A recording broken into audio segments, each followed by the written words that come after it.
Good afternoon, everyone. I'm Candace Montgomery, Executive Vice President of Atlantic Live, the team that brings the Atlantic's journalism to life on stages across the country and virtually everywhere. We are thrilled to be back here at the New Orleans Book Festival this year.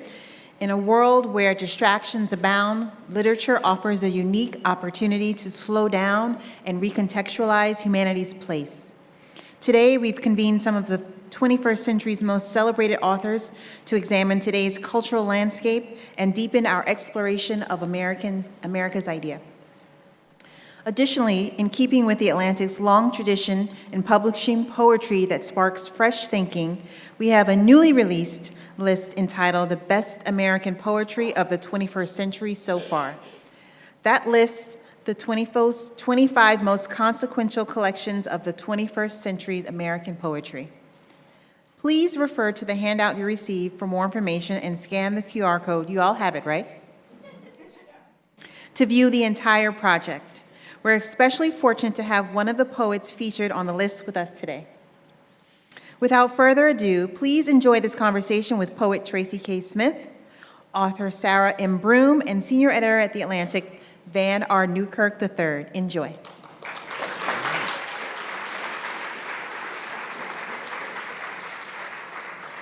Wow, a Mardi Gras of the mind, huh? That's fun. Well, thank you, Tracy, and thank you, Sarah, for joining us today. Thank you all for coming out. I do want to note before we start that there will be questions at the end of the session, so you start formulating your questions now. Please. Sarah and Tracy, it is a great honor of mine to be able to share this stage with you, two of my favorite storytellers, people who I have on the Pantheon. I want to know, to start, what drew you to storytelling? Let's start with Tracy. I found my way to poetry because it felt like a single voice reminding me of the real truth about who I was. Even when that voice was speaking from a position or a body of experience that was really different from my own, I found that what I was being guided to were forms of awareness, sensitivity, trust, vulnerability that were familiar or necessary for me. And I feel that's still a big part of what I'm seeking to connect to and maybe even offer for readers when I'm writing. But I've also become really interested in poetry as a vehicle for storytelling when I began thinking about the nearness of history. And what I mean by that is how frighteningly near the history that we are often encouraged to believe is behind us and thereby resolved actually is. And so increasingly, a lot of my work is also seeking to open up new versions of, if we're that close to it, what do we owe it still? What do we share with it? Who is there that we haven't listened to properly enough? And so for me, that's another version of the many necessary voices that a poem might give us access to. Sarah, what drew you to storytelling? I think for me, it started with language. Just being a really nosy child. And I remember I would be under the dining room table, and my mother, and with all of the elders, they would be speaking in Pig Latin or telling stories. And my mother would say, "You can stay, but there are rules. You can't interrupt people. You have to let them finish their stories. You can ask questions, but you have to wait, for the right moment." And so I think that language, when I was an undergraduate, I actually studied journalism and anthropology. I felt at the time that I would be an archaeologist, really. And I think so much of my writing work is a kind of archaeology because I think it's an unearthing, a digging. It's very concerned with the underbellies of things, the things that are in muck and mire. And I think I became a storyteller in order to make meaning of whatever the things were that I was unearthing. So I think for me now, they go very much hand in hand, right? It's Right. this sort of curiosity about what the ground holds and how we sort of shake out, you know, what it all means and what it stands for without falling into trope and idiocy. Wow. Well, this morning I was prepping for this and saw the headline that there are threats coming into the National Museum of African American History and Culture, which sort of, you know, we've got a long list of headlines about how Black history, about how Black literature, about how our ability to express ourselves in our history is under a certain threat. I want to ask you both, Sarah, let's start with you. What's it mean to be writing right now in this time of danger? You know, I guess I've always felt like it was a time of danger. But I think this moment obviously is different for many, many reasons. You know, it's interesting that you mentioned the museum because I wrestle a lot with what it means to have an institution or a building collect things, right? And I think this is a question and matter of archives and a question and matter of legitimacy and a question and matter of history. So I think in certain ways, what are the ways that we've historically, through ancient times, meaning Native American times, collected, shared, told stories. I lived a lot of time in Burundi in Central East Africa, and there were no museums, but there were many, many histories, right, that were being collected and being told. So I think as a writer right now, it's a hard and dangerous time, and witnessing is important, and not being cowed is important. And I think I spent a lot of time with June Jordan, who is an actual teacher of mine, thinking about how you do difficult things in the most difficult times. And we have examples of so many other writers who have done so with actually far less than we have now. Mm-hmm. Tracy, when we talked about this before this session, you said that it stirred up some poetry for you. Yeah. You want to read it for us? Yeah, I'll start, and maybe part of my answer to the question is the preface to this poem. In 2011, for the 150th anniversary of the beginning of the Civil War, the National Portrait Gallery invited a number of poets to write Civil War poems. And my hackles always go up because of all the years of schooling being made to witness or participate in a debate about what the real cause of the Civil War was, which I understand and believe and know is grounded in enslavement and liberation. And I said, okay, if I could write a poem that will lead me to the voices of Black soldiers and their families who were invested in this war and its outcome, maybe I'll understand what the right answer to that question is. And so I found a number of primary sources in a couple of volumes. And they were letters between Black soldiers, their family members, and the Abraham Lincoln, the president, one of the first letters I found, the author addressed him as Your Excellency. And that touched me because to imagine holding that sincere regard and hope for a leader was powerful, even a leader who, you know, presided over an unjust situation. But I also found that there was a lot of unfinished business. Many soldiers, veterans after the war, and their widows and descendants petitioned for pensions, which should have been their due as U.S. veterans, but which they were denied. They weren't citizens, or their birth certificates didn't exist, or they changed their name after emancipation, and so there was no paper trail to corroborate. And I thought, these are the necessary voices that give us a full understanding of what was and is yet at stake in this history that we are participating in. And these are the voices and the forms of witness, the souls bearing witness, that I believe also animate a place like the Museum of African American History and Culture.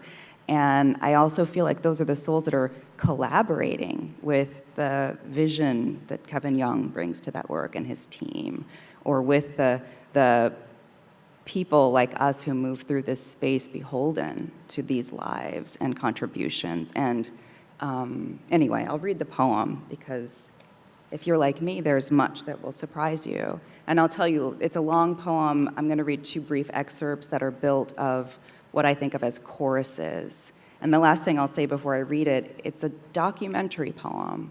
And so there's no language of my own. There's not even spelling of my own necessarily in this poem. It's, I think of this poem as a curatorial act that's inviting some of the heroes of our history to speak.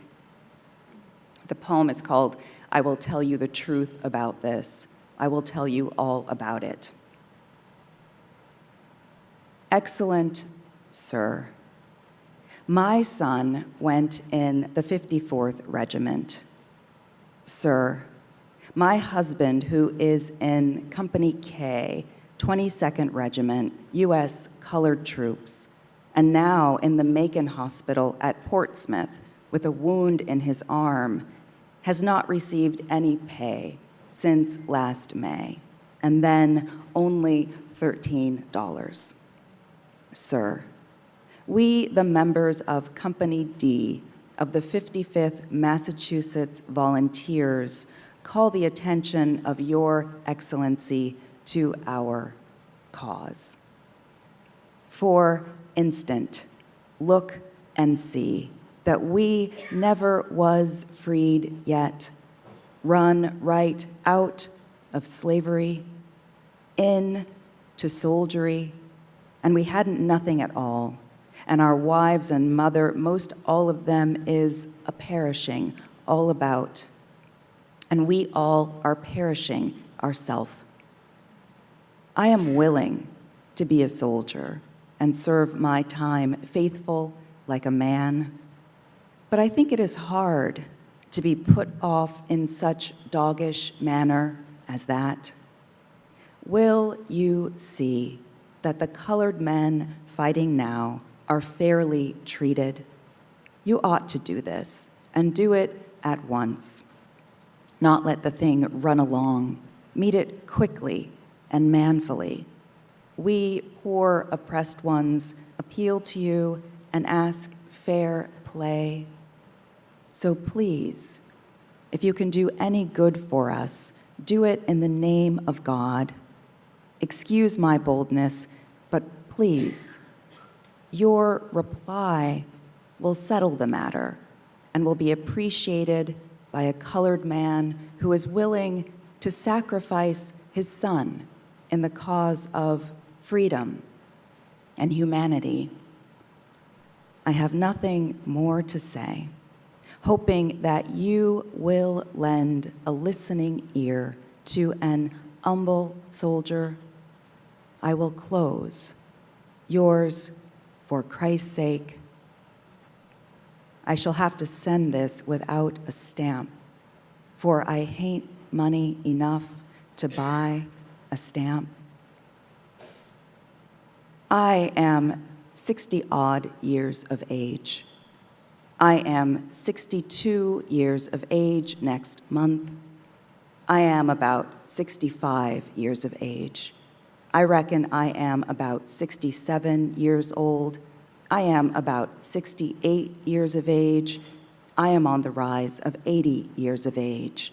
I am 89 years old. I am 94 years of age. I don't know my exact age.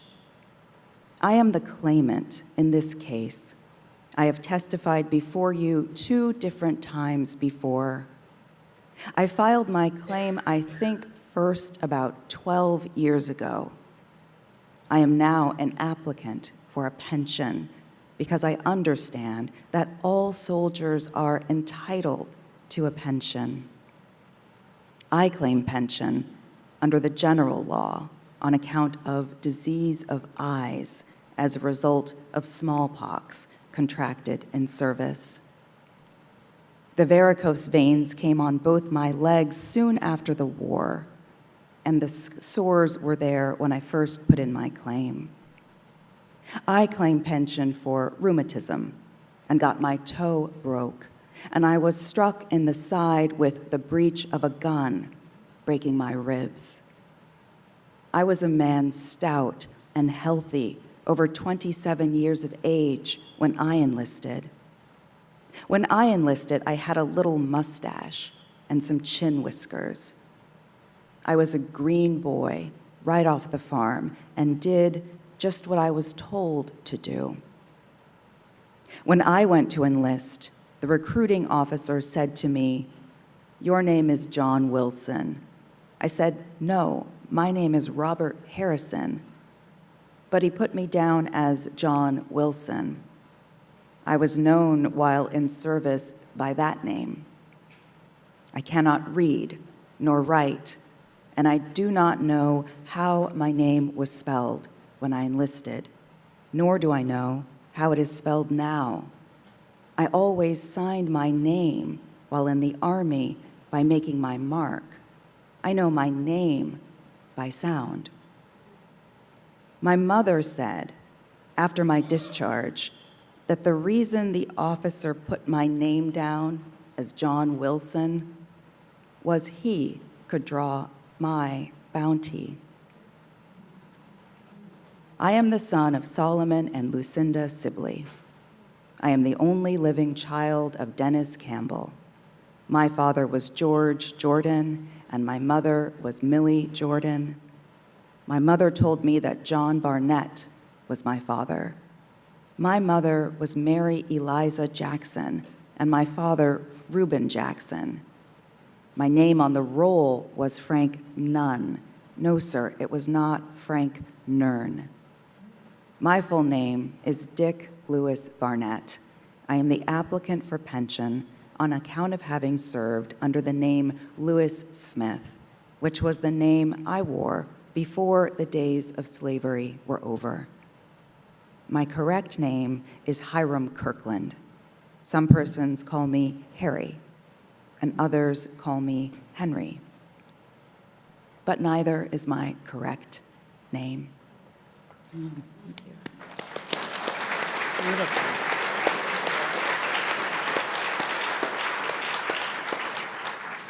Tracy, thank you so much for that. That was wonderful. Wow. Now, those of you who don't know, you should know that Sarah is a hometown hero.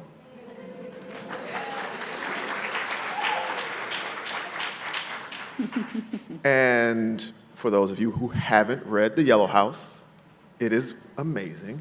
And you've written in there about, I think we were just talking about erasure, and I wanted to give you the space to read that. Okay.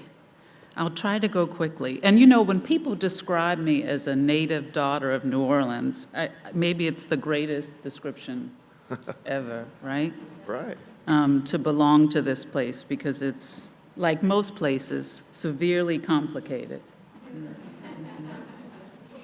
All right, so this is from a chapter called Erase. I'm just going to read a little bit.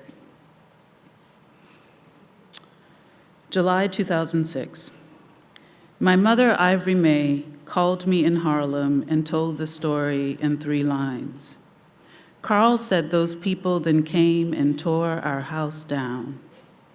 That land, clean as a whistle now, looked like nothing was ever there. The letter from the city announcing the intended demolition, the planned removal of 4121 Wilson, had been sent to the mailbox in front of the exact same house set to be torn down, its pieces deconstructed and carted away.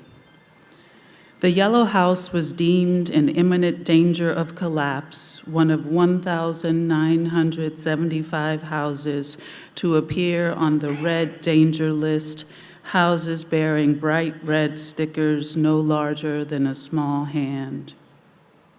The notice in the mailbox in front of our doomed house read in part, "Dear Miss Bloom, the city of New Orleans intends to demolish and remove the home/property and/or remnants of the home/property located at 4121 Wilson. This is the only notification you will receive. Sincerely, Law Department Demolition Task Force." Not one of us 12 children who belonged to the house, not Eddie, Michael or Darrell, nor Simon, Valeria or Deborah, nor Karen, Carl, Troy, Byron, Lynette, or myself was there to see it go. Looks like nothing was ever there. The foundation of the yellow house was sill on piers, beams supported by freestanding brick piles. Not an uncommon way of building in Louisiana, this foundation did not stand a chance against serious winds and serious flooding. The autopsy report testifies that our sill plate was severely damaged, that the connection was pried or rotated. It could be said, too, my engineer friend told me, speaking more metaphorically than she was comfortable with, that the house was not tethered to its foundation, that what held the house to its foundation of sill on piers, wood on bricks, was the weight of us all in the house, the weight of the house itself, the weight of our things in the house. This is the only explanation I want to accept. The only structure stable at the time of demolition was the incomplete add-on that my father had built. The house contained all of my frustrations and many of my aspirations, the hopes that it would one day shine like it did in the world before me. The house's disappearance from the landscape was not different from my father's absence. His was a sudden erasure from my mother and siblings, a prolonged and present absence for me, an intriguing story with an ever-expanding middle that never drew to a close. The house held my father inside of it, preserved. It bore his traces. As long as the house stood, containing these remnants, my father was not yet gone, and then suddenly he was. I had no home. Mine had fallen all the way down. I understood then that the place I never wanted to claim had in fact been containing me. We own what belongs to us, whether we claim it or not. When the house fell down, it can be said, something in me burst. Cracks help a house resolve internally its pressures and stresses, my engineer friend had said. Houses provide a frame that bears us up. Without that physical structure, we are the house that bears itself up. I was now the house. Thank you.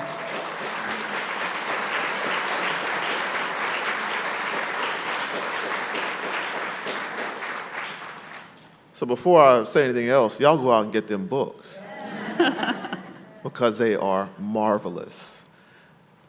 One of the things that I think drew me to both of your work, as illustrated as by your excerpts just now, was the ability to take these small stories, the stories of objects, of houses, of families, and through telling them, through exploring them, through dissecting them, you were able to help us understand greater truths about our world and our lives. And I want to ask you, Sarah, how do you choose those objects? How do they come to you, those smaller stories? You know, I'm a big follower of my personal obsessions. You know, Thoreau has a quotation about, you know, unearth your bone and gnaw at it and toss it around and keep gnawing at it. And I think some of my writerly heroes, John Edgar Wideman, for instance, right, and the way he thinks about Homewood forever and ever and ever, have done that. And so I think I am in that. I'm trying to be the person who pays close attention to what agitates me, because I typically suspect that that story is actually quite big. You know, and part of, there's a wonderful writer called Elaine Castillo, whose recent book is called How to Read Now. And it's not just about reading books, it's about reading each other, reading the political moment.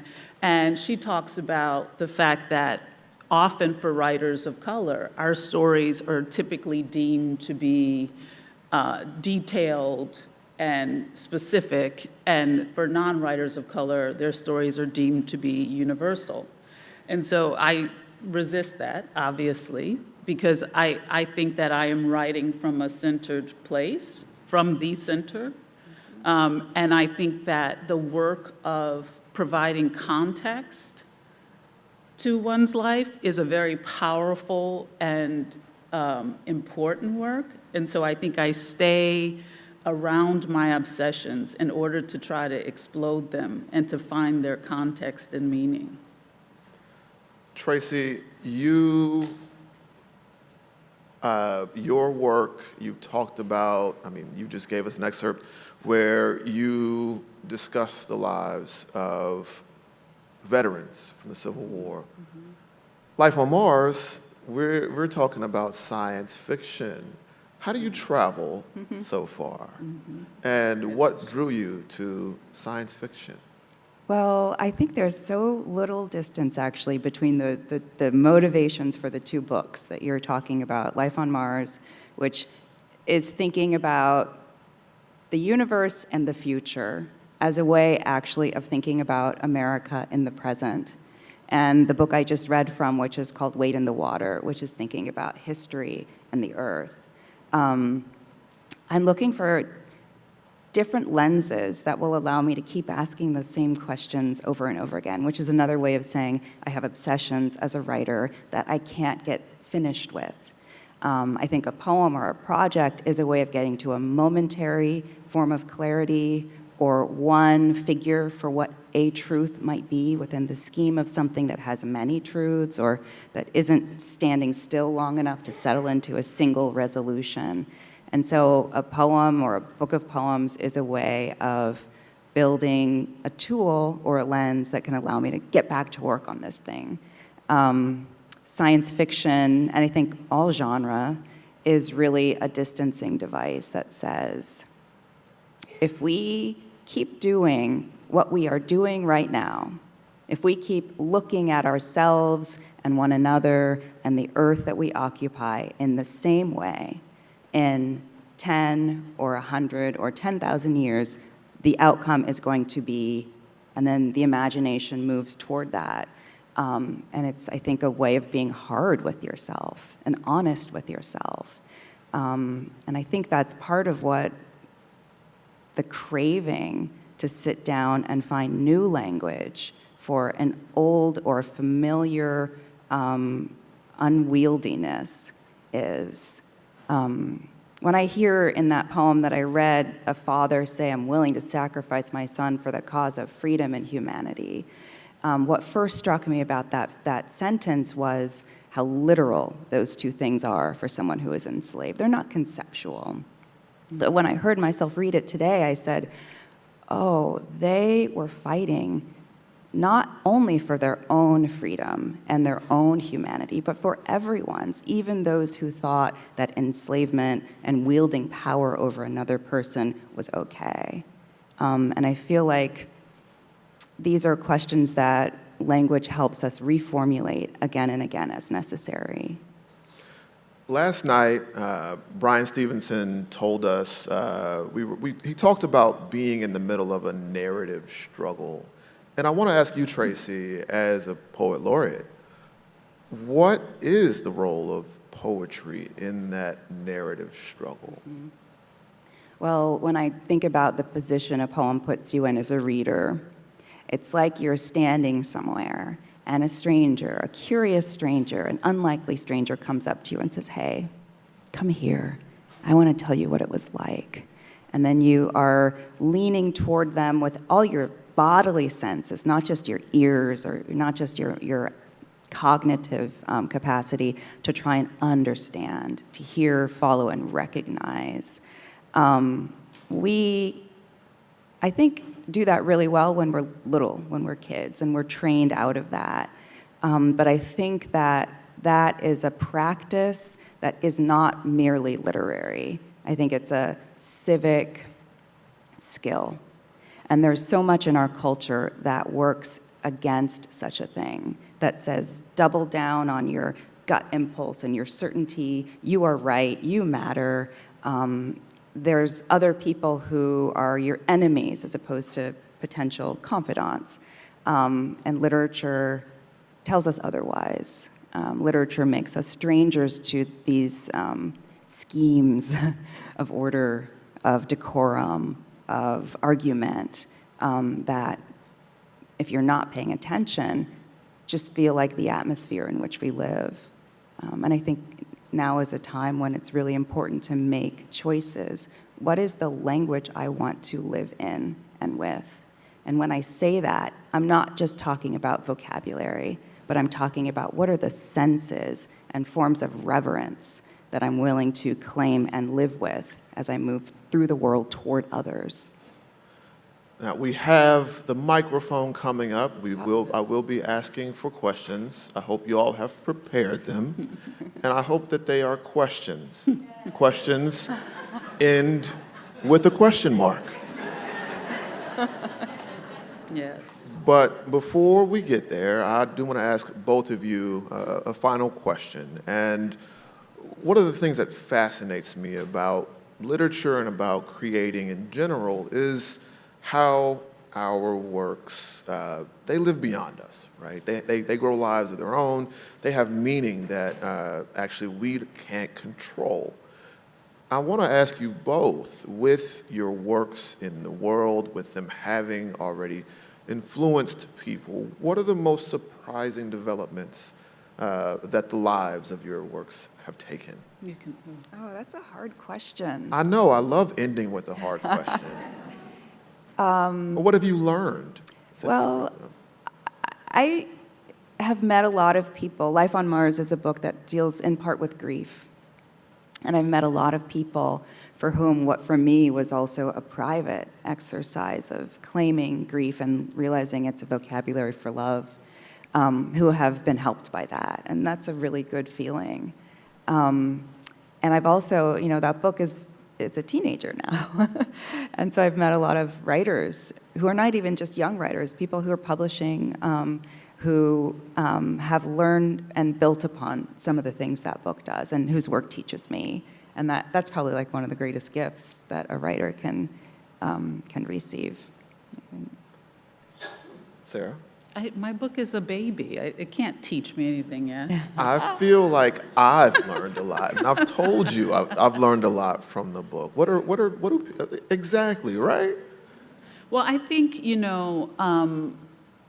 when I was studying at Berkeley, I had this professor, and he was obsessed about point of view. His name was Clay Felker, and he was always yelling about point of view. And there was a kind of lack of confidence I had about world building and having a kind of cosmology of the actual self, and that projecting out to become the work we make.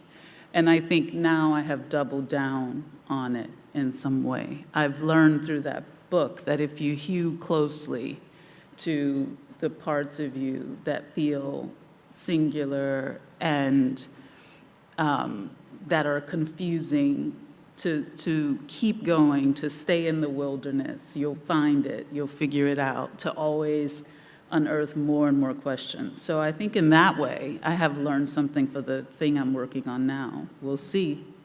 We'll see. Mm-hmm. Now, y'all lining up yet? Where y'all at? This is why you're sitting in the front. Okay. So the excerpts that both of you read were about material culture, right? This house, this building, these documents that you're working with, right, in the archive. And so I'm curious about what you feel the role of the writer is in preservation, specifically the historic preservation of Black Southern experiences. I know you're from Massachusetts, but you know, Monty Perry taught us it's all the South, right? In a time where, and we've always been in this time, a certain kind of Southern preservation is encouraged. And also, if you've thought about where your archives are going and why. So by a certain kind of preservation, you mean plantations? No. All right.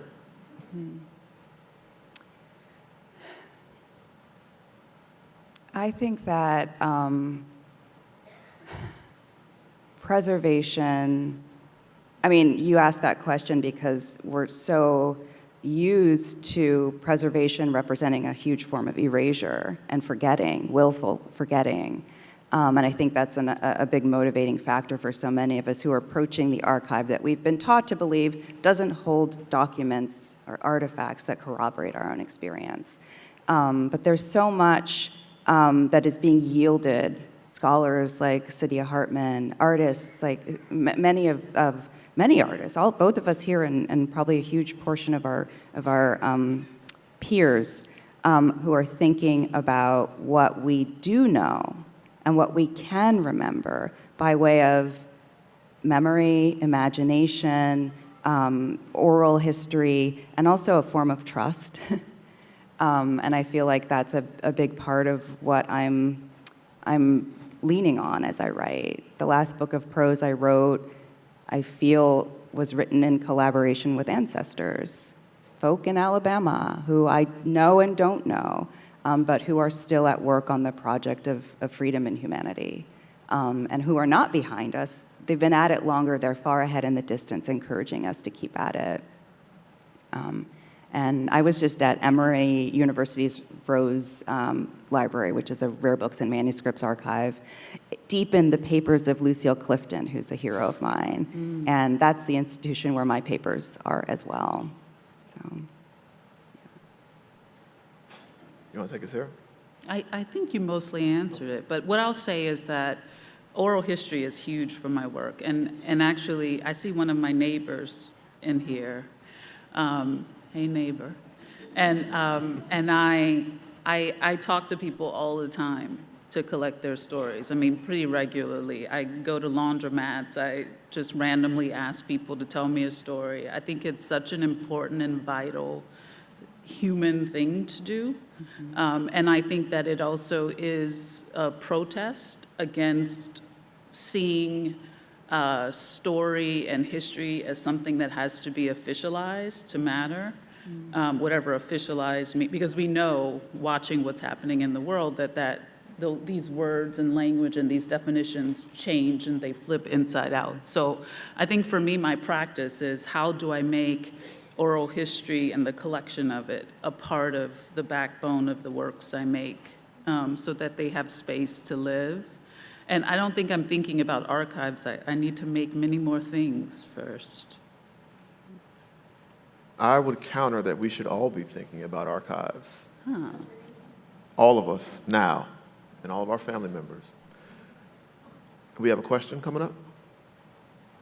Y'all can line up. Hi, thank you so much for this. Both of you guys talked about like the impacts of your work and what influenced it, and how you see it playing a role in society. And I'm kind of wondering how you balance your like interior life and the feelings that go into poetry with the potential impact of the work you're publishing. Like, how do you decide what to publish? How do you decide when something is ready to go out there? How do you make those judgments and craft that balance? Also a very self-serving question. Both of you guys have experience with the Bay Area, right? How does that like impact your work, if in any way, like good or bad? I'll be quick because I want to hear from Sarah. I really don't ask myself that big question when I'm writing. I'm trying to ask myself the hardest questions that I can and to be as courageous and as honest as I can. And if I start thinking about what the end game is, who's going to read it, who's going to like it, it negates all the real work that I'm seeking to do. And so it's not until very late in the game, when a work has life force, when I believe that it is operating because it has taught me things and startled me and kind of made me reckon. And then I'll begin to work and think, okay, what is the reader's, how can the reader have a parallel experience of revelation that I've kind of just had? But I do sometimes say, this was useful, but I don't need to publish it. And I think about that more now as a parent of youngish kids, and wanting to make sure that my struggle as a mother, which is beautiful, but also involves their lives, is being managed in a way that isn't hurtful or harmful in any way. I have experience in the Bay Area as a child, but it's so old, and I have such a nostalgia for the Bay Area before technology that I won't take up airtime with that. Well, so with the first book, it was very complicated for me because I interviewed all of my family members and recorded. I have, I think, hundreds of hours of recording of them. And then there were things that were hard for them to think about seeing printed. But I'm a nonfiction writer, and so I had to build a world from what they would allow me to use.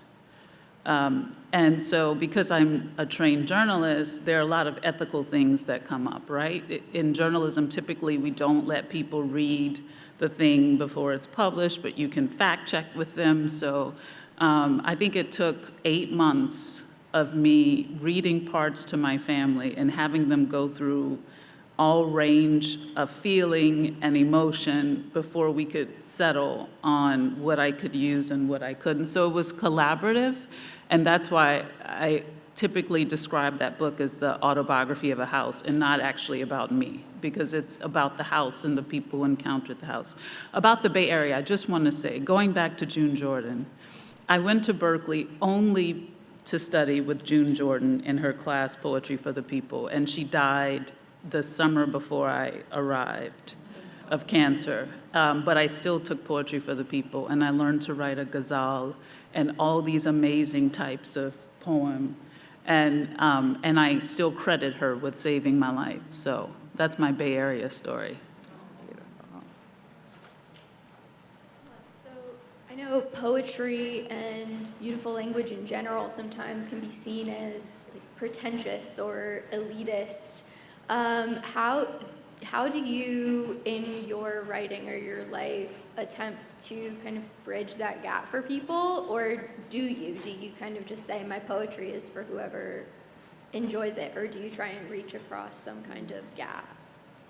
I really love language that feels transparent, language that operates in a way that almost feels invisibly able to get to the heart of something.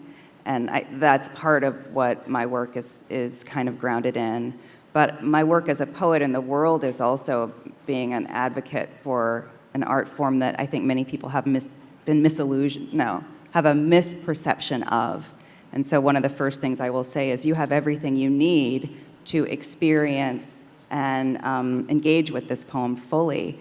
All you need to do is pay attention. There's nothing that doesn't want to be noticed.